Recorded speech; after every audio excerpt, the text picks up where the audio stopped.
Sabi ng anak ko, ang Christmas gift daw nila sa school ay something funny. Kaya naisip ko yung tabo. Kaya lang, nung pumunta na kaming bilihan, ay ito yung nakita ko. Tinanong ko yung kasama ko. Hindi ba mas nakakatawa to, 'di ba? Alam niyo naman siguro kung ano 'yun.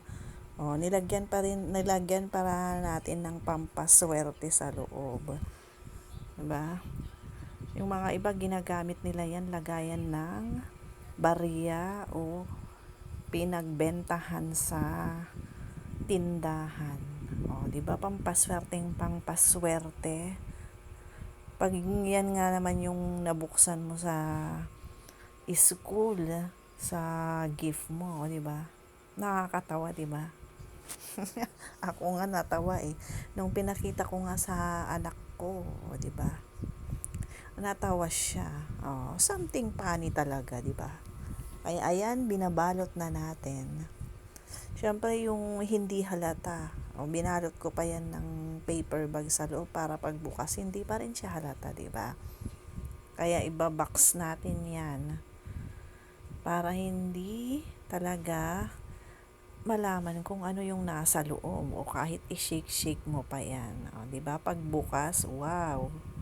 'Di ba? Tawang-tawa ka.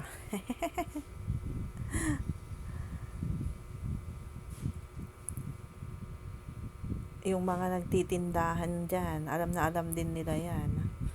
Minsan yan yung ginagamit nilang pangpaswerte, pero alam nyo talaga kung anong gamit niyan, di ba?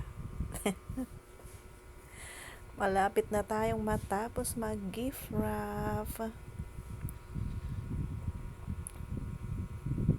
Simplihan lang natin, simplihan lang yan. Kasi pupunitin din naman yan, di ba? Pero ang totoo, ano lang, trying hard lang akong mag-gift wrap. Oh. Ayan na, tapos na ang pang Christmas gift.